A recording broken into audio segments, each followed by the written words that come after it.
Hello, this is Tim with TAH-DAH Farm, and today we're going to do a how-to video on the Loup Elite planter monitor. I've got another video about the yield monitor, but we're going to use it on the planter. And for our application, we're going to be putting it on this John Deere 7000 planter. But the principles behind this are pretty much going to work on any planter. You might have to adapt a few things how it works, but they're all pretty much the same, and we'll get into that.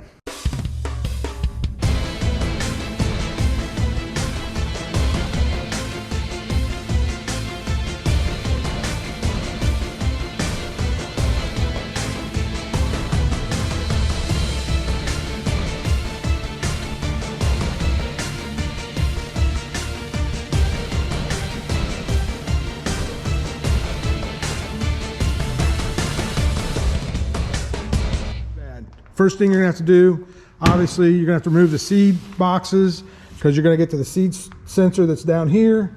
Here's the cable for my old one, and we're gonna go ahead and rip that all off, get that out of our way for step one. All right, hopefully you can see I got the wiring harness all pulled back. All the wire ties I've cut off.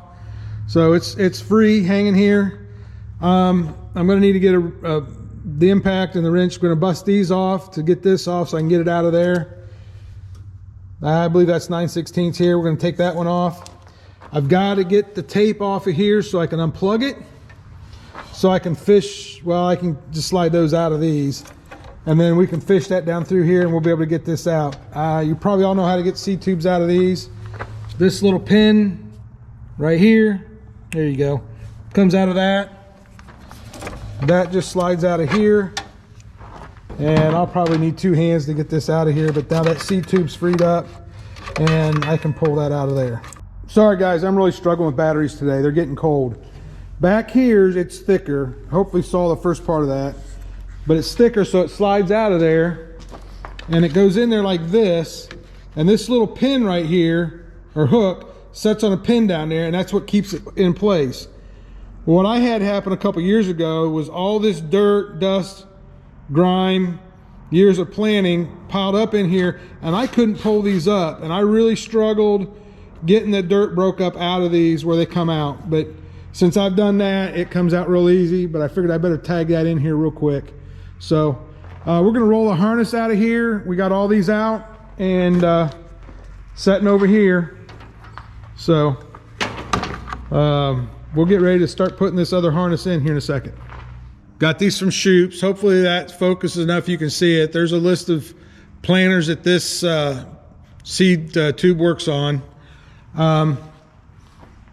If we're going to use my old style, they're just the flow. They're the small hole. So if you have the small hole, they send you this adapter that comes in the kit. We're not going to need that. Get that out of our way. We got the larger octagon holes. If I used those seed tubes, which was what my plan was, I was going to have to take a file and file those out. And I said, that's too much. I'm not going to do it. So I went ahead and bought, that's why I bought these. So that's what comes with this. So it talks about if you need the smaller eye adapter, which we don't. And then some planters require this spacer deal in here. This bag I opened up didn't have that in there. I don't need it, so I'm not worried about it. Talks about this here holder. It's right for mine. Different drills or different planters have different sets. I've got this set here, which means I'm prior to, where's it at? 2006. It's on here someplace. Yeah, here, 2006. This style's on 2007 and later, so mine's before 6. And then this little paperwork that Shoop sent me was if you got a white 5100, you're going to cut an 1/8 inch off of here. So good instructions they sent me. Now here's what Loup sent me. Sensors come in these little bags. I opened the first one up. Here's a wire protector. They sent me this picture, wire protector, labeled real well. I mean, this is down easy, guys. Here's this little sensor I got pulled out of there. Boom. I mean, if you can't follow this, maybe you shouldn't do this, but I mean, this is straightforward how to put this wire tie on. Picture. Get caught here. Here's some more instructions from them. What that all means there, they scribbled that out. See next page. We'll get into that after a bit here. And then I've laid the new cable in. They gave me this drawing here to put it in. I actually flipped it backwards, so I'm gonna flip it over so it is the same way. However, the way this works, I'm gonna address this real quick. These are all weather pack 3-pin ends. Okay. Let me go around this way here.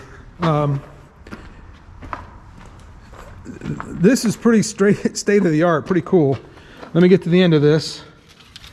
This is what goes up to the planter. So we'll run this up to the tractor. It's another little 3-pin weather pack. Well, if you're used to old school, you got that big round pin plug. I've already wrapped it up into this bag here. I can show you on the drill here. I didn't know this is taking a little bit of time. Where's it at on the drill here? Here we go. You got this big multi-pin plug. Well, each row has a pin. You got power and ground going back to light the lights, all that kind of stuff. So this is all new technology. These, I'm probably gonna say this wrong, but these like have an address. It doesn't matter what the number is. Later when we get into the programming of it, we're gonna plug these in one at a time when we're hooked to the tractor. And when we plug that in, this sensor into these pigtails here, then we learn that as row 1, 2, etc. to 6. You do one at a time, you program it in. So then this seed tube, they gave me numbers to number them, 1 through 6. We'll number them, and that seed tube will always have to be at that one. If you move it someplace else, it's going to show up someplace else on the screen. Instead of being 1 through 5, you could, or 1 through 6, you could have 1, 3, 5, and then go 2, 4, 6 across your, yeah. So you're going to need to have them numbered so you get them in the right spot once they're programmed. Prior to programming, it doesn't matter. So we're going to go ahead and put this together on this tube, and again, it just slips down in there. We'll slip that on there, and we'll fish the wires through, and I'll show you what it looks like when we're done. All right, I'm going to try to highlight where that pin is. It's on this side, that little green slide there, not the darker, but the lighter. That's the pin that this goes on right here. And I just took my air hose and blew a bunch of that dirt and dust out of there because it was impeding them from going on. So just a little tip there. All right, let me show you how I'm kind of doing this.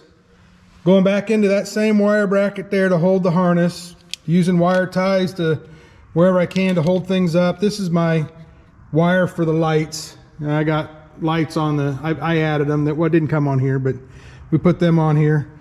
This is my harness. Already a hole here, so I made use of it just to pull this back out of the way. This arm's going to be flexing, so this is going to be moving, and that's okay. I mean, things are going to move.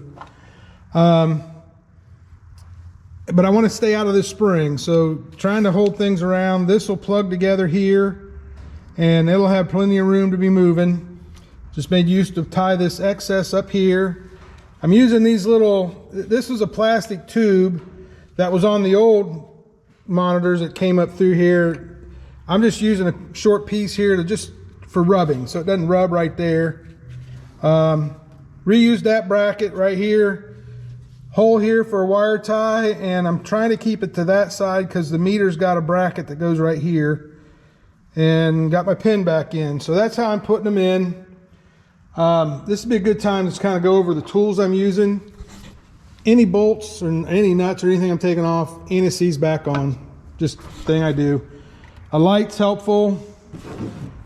I'm using this is just a 15/16 wrench. You could use anything to dig that dirt down out of there.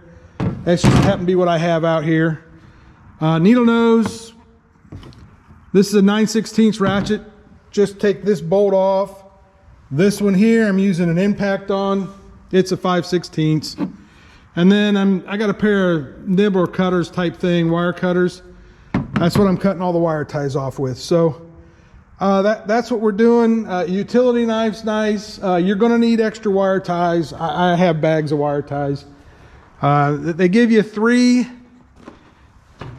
to put the monitor part on, and then there's 3 in these seed tubes. I still got 3 more to do. We're just taking a spot here to stop and record a section.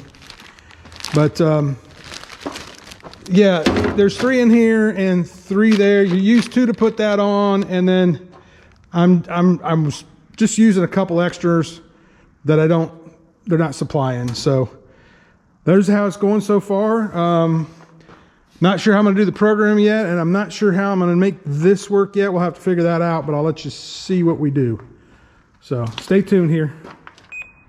Low alarm, put that at, well, I usually do 32, so we'll set that. If something happens, I go below 28,000, okay? And then everything, well, row spacing, you said we want to make that 30 inches. Yep, you got a decimal point here, so it's 300. Okay. Boom. That's it, huh? Exit save. Back to home. Bang. Okay, and then I can change some of this stuff in the front top, right? Yep, it's all in the manual. Wonderful. Cool. Sounds good. Thanks for your help. Yeah, bye. All right, you saw me on the phone there. I was talking to Brandon there at Loup. He walked me through how to unlock the drill stuff because it was locked out since it was yield only. Walked me through how to do that. They sent me this thumb drive here. We got it all thumb drived in, loaded to have the drill planner monitor software in there. He walked me through all that, codes and everything. And then he said, while you're on the phone with me, if you got it ready to plug in, I can walk you through it. And I said, I'm absolutely ready to plug them in. So he walked me through how to set it all up. So when we do the drill, we'll do a separate video on how to walk through all that because I don't want to redo all those. So anyway, this is done. All I have left to do is this lift sensor. I think I got an idea what we're going to do with it. A lift sensor, the best spot for it is where it works. Currently I have a lift sensor right down there. That's what I used on the Easy Guide 500 for mapping. I'm going to keep using that, but for the Loup system, I think what we're going to do is we're going to take this bracket in, drill a hole in the side here, move that magnet, maybe even cut that bracket shorter, but set it something like this and let that hit that arm, because that arm, that's turning it on and off right there. That arm's going to raise up and be flat when it's in the ground, and that's what we need the lift switch to do. In that programming video, I'll show you how to program some other stuff in there if you have it. If you don't have it, how to skip past it. So anyway, we're done on this project. I hope you enjoyed it. Here's their information.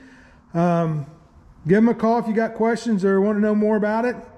But we're going to put these boxes back on, and this planter is ready to go. Well, I guess there's a few things we'll have to do to it. Maybe grease some stuff, obviously, but for electronics wise, it's ready to go for planting. So thanks for watching, guys.